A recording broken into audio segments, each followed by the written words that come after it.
अस्सलाम वालेकुम स्टूडेंट्स, मैं उम्मीद करता हूं कि आप सब खैरियत से होंगे। हम चैप्टर नंबर 10 डिस्कस कर रहे हैं अल्काइल हैलाइड। आज जो हम उसका मेन टॉपिक डिस्कस करने जा रहे हैं न्यूक्लियोफिलिक सब्स्टिट्यूशन रिएक्शन। ये बहुत ही इंपॉर्टेंट टॉपिक है, अक्सर पेपर में ये लॉन्ग क्वेश्चन पूछा जा सकता है। तो स्टूडेंट्स इसको ज़रा गौर से देखिएगा। और मैं उन तमाम स्टूडेंट्स का शुक्रिया अदा करता हूँ जो मेरे चैनल को सब्सक्राइब कर चुके हैं, और मैं उम्मीद करता हूँ जो मेरी इस वीडियो को न्यू लोग वॉच कर रहे हैं वो भी मेरे चैनल को सब्सक्राइब करेंगे। स्टूडेंट्स आज जो हम बहुत ही इंपॉर्टेंट टॉपिक डिस्कस करेंगे उस टॉपिक का नाम है न्यूक्लियोफिलिक सब्स्टिट्यूशन रिएक्शन।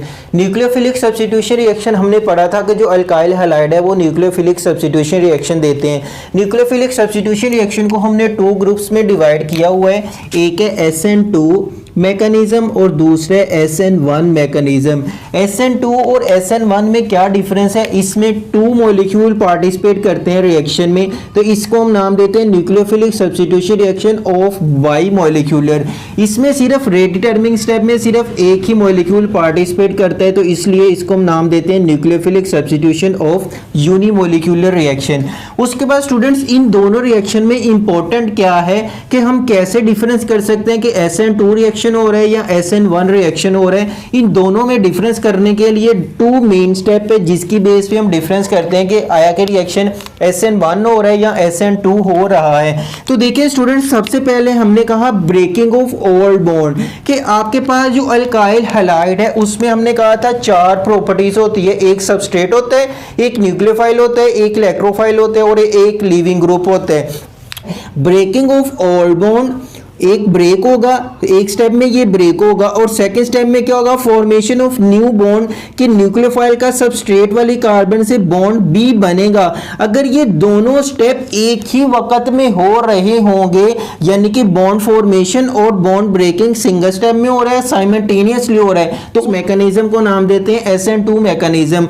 और अगर breaking of carbon halogen bond in a single step and in a second step the formation of new bond with the nucleophile, that is called SN1 mechanism। दोबारा देख लें students के इसमें क्या है कि अगर कार्बन हैलोजन बॉन्ड और कार्बन न्यूक्लियोफाइल बॉन्ड एक ही वक्त में बन रहा है और ब्रेक हो रहा है, तो इसको हम नाम देते हैं SN2 मैकेनिज्म का। अगर फर्स्ट स्टेप में कार्बन हैलोजन बॉन्ड ब्रेक होता है और सेकंड स्टेप में कार्बन न्यूक्लियोफाइल बॉन्ड बनता है, तो इस मैकेनिज्म को हम नाम देते हैं SN1 मैकेनिज्म।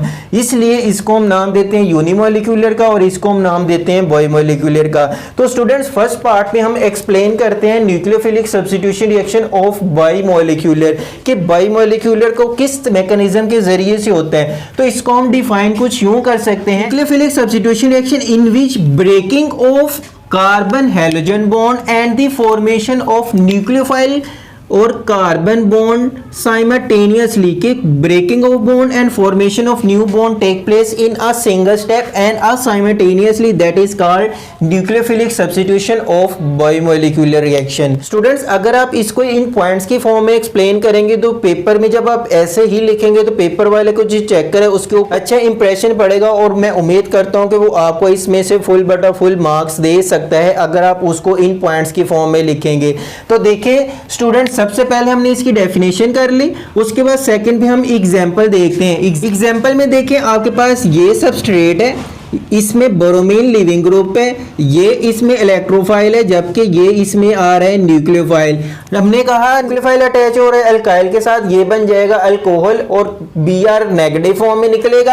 आपको पता है पोटेशियम पॉजिटिव होता है और ब्रोमीन नेगेटिव है, पॉजिटिव नेगेटिव अट्रैक्शन हो गई, यहाँ पर पोटेशियम ब्रोमाइड बन जाएगा। ये तो थी इसकी सिंपल एग्जाम्पल। उसके बाद इसको हम मैकेनिज्म कैसे होते हैं, मैकेनिज्म देखें स्टूडेंट्स, आपके पास ये है अल्काइल हैलाइड, इसका नाम क्या होगा? हमने प्रीवियस लेक्चर में पढ़ा था कि अगर एक कार्बन फर्दर फंक्शनल ग्रुप वाली कार्बन एक कार्बन के साथ अटैच होगी या कोई भी कार्बन के साथ ना अटैच होगी, उसको हम नाम देते हैं प्राइमरी अल्काइल हैलाइड। ये आपके पास प्राइमरी अल्काइल हैलाइड है और ये न्यूक्लियोफाइल इसमें अटैक करने के लिए आ रहा है। अब न्यूक्लियोफाइल अटैक करता है इस इलेक्ट्रोफाइल कार्बन के ऊपर, और ये जो कार्बन हैलोजन बॉन्ड है ये यहां से क्या होगा? ब्रेक होगा। सेकंड स्टेप में क्या है? ये आपके पास ट्रांजिशन स्टेट है, इसको हम रिप्रेजेंट करते हैं TS से। ये ट्रांजिशन स्टेट, इसमें क्या हो रहा है? Formation of new bond and the breaking of old bond take place simultaneously. इसको हम ऐसे ट्रांजिशन स्टेट में रिप्रेजेंट कर सकते हैं। और फाइनली क्या होगा? जो न्यूक्लियोफाइल का कार्बन के साथ बॉन्ड है वो बन जाएगा और हैलोजन का बॉन्ड यहाँ से ब्रेक होगा और इन दी फॉर्म ऑफ नेगेटिव वो यहाँ से रिमूव हो जाएगी। तो इस तरह से आपके पास मैकेनिज्म क्या है SN2 का। दोबारा देख लें, हमने कहा न्यूक्लियोफाइल अटैक करता है इलेक्ट्रोफिलिक कार्बन के ऊपर। जब ये कार्बन न्यू बॉन्ड बना रही है, कार्बन के टोटल 5 बॉन्ड हो जाएंगे, एक बॉन्ड ये क्या करेगी, ब्रेक करेगी। किस वाला, लिविंग ग्रुप वाला। Bromine in the form of negative ये यहाँ से लिविंग ग्रुप की फॉर्म में निकल जाएगी और इसमें हमने कहा ये ट्रांजिशन स्टेट है। ट्रांजिशन में स्टेट में बॉन्ड बन भी रहा है, ब्रेक भी हो रहा है और फाइनली प्रोडक्ट आपके पास अल्कोहल प्रिपेयर हो जाएगी। उसके बाद स्टूडेंट्स आप एक्सप्लेनेशन इस मैकेनिज्म को कैसे एक्सप्लेन कर सकते हैं, तो हमने इसके कुछ डिफरेंट स्टेप बनाए हुए हैं। फर्स्ट स्टेप को हमने नाम दिया है सिंगल स्टेप का, कि आपके पास ये जो मैकेनिज्म है ये सिंगल स्टेप में हो रहा है। सिंगल स्टेप में कैसे हो रहा है, it is a single step mechanism in which when nucleophile attack on electrophilic carbon atom leaving group leave simultaneously, के जब न्यूक्लियोफाइल अटैक करता है लिविंग ग्रुप उसी वक्त यहाँ से रिमूव भी हो जाता है, इसलिए ये सिंगल स्टेप में मैकेनिज्म टेक प्लेस हो रहा है। उसके बाद सेकंड है डायरेक्शन ऑफ अटैक, कि आपके पास ये जो न्यूक्लियोफाइल है ये किस डायरेक्शन से अटैक करेगा। तो देखें स्टूडेंट्स, हमने कहा ये जो ब्रोमीन है ये नेगेटिव फॉर्म में in the form of second nucleophile यहाँ पर मौजूद है। अगर हम क्या करते हैं, न्यूक्लियोफाइल को इस साइड से अटैक करवाते हैं, अब देखें नेगेटिव नेगेटिव यहाँ पर रिपल्शन होगी, रिपल्शन होने से ये सही तरह इस इलेक्ट्रोफाइल के ऊपर अटैक नहीं कर सकता है। इसलिए जब भी फाइल का हमने SN2 मैकेनिज्म में अटैक करवाने वो अपोजिट साइड से आएगा लिविंग ग्रुप के, ताकि इन दोनों के दरमियान रिपल्शन मिनिमम हो और जो अटैक है इस न्यूक्लियोफाइल का इस कार्बन के ऊपर वो मैक्सिमम हो। तो इस तरह से हमने लिखा कि in SN2 mechanism the nucleophile always attack on electrophilic carbon atom to opposite side of the leaving group. उसके बाद नेक्स्ट है चेंज इन हाइब्रिडाइजेशन।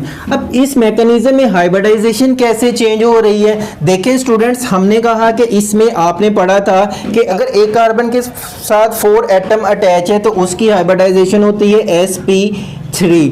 अब देखें स्टूडेंट्स, इसमें क्या हो रहा है कि इसकी हाइब्रिडाइजेशन किस में कन्वर्ट हो चुकी है, sp2 में। कब, जब इसके साथ लिविंग ग्रुप अभी अटैच है और न्यूक्लियोफाइल भी इसके साथ अटैच हो रहा है। अब इन दोनों बॉन्ड को हम यहाँ पर रिप्रेजेंट नहीं करते जब उसकी हाइब्रिडाइजेशन करवाते हैं, तो उसकी जो ये शेप बनती है ये बनती है ट्राईएंगुलर। ट्राईएंगुलर शेप किसकी होती है, sp2 हाइब्रिडाइजेशन में, तो इसलिए इसकी पहले sp3 हाइब्रिडाइजेशन होती है। लेकिन जब न्यूक्लियोफाइल और लिविंग ग्रुप यहाँ से बॉन्ड बन भी रहा है, ब्रेक भी हो रहा है, तो दोनों की जो बॉन्ड है उसको हम हाइब्रिडाइजेशन में रिप्रेजेंट नहीं करते, इसलिए हम फाइनली कह देते हैं कि इसकी जो हाइब्रिडाइजेशन है वो sp2 हो चुकी है। लेकिन फाइनली क्या होगा कि न्यूक्लियोफाइल यहाँ पर अटैच हो जाएगा और ब्रोमीन नेगेटिव फॉर्म में निकल जाएगा।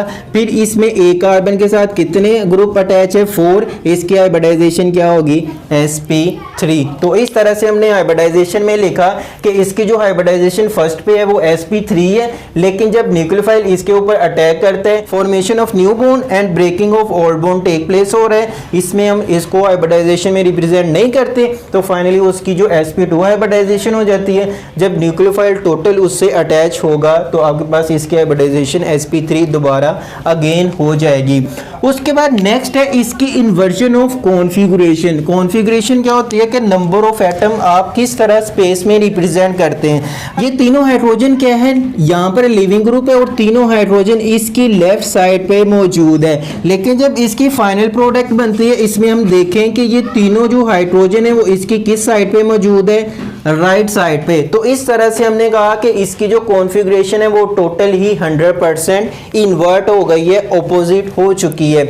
उसके बाद है मोलिकुलरिटी। मोलिकुलरिटी क्या है कि how many molecule take part in rate determining step, इसको हम नाम देते हैं मोलिकुलरिटी का, कि आपके पास जो मैकेनिज्म हो रहा है उसमें जो स्लोएस्ट स्टेप है उसमें कितने number of molecule take part कर रहे हैं उतनी ही उसकी मोलिकुलरिटी होगी। अब देखिए हमने कहा ये एक सिंगल स्टेप मैकेनिज्म हो रहे हैं, सिंगल स्टेप मैकेनिज्म में यही रेट डिटरमिनिंग स्टेप होगा और इसमें कितने मॉलिक्यूल टेक पार्ट कर रहे हैं, एक इसमें है सबस्ट्रेट ये वाला और सेकंड पे इसमें ये न्यूक्लियोफाइल अटैक कर रहा है, तो ये दोनों क्या होंगे, इसमें डिपेंड कर रहे हैं उसके रेट डिटरमिनिंग स्टेप पे। तो हमने कहा it is a bimolecular because two molecule take part in rate determining step. एक सबस्ट्रेट है और सेकंड कौन से, न्यूक्लियोफाइल।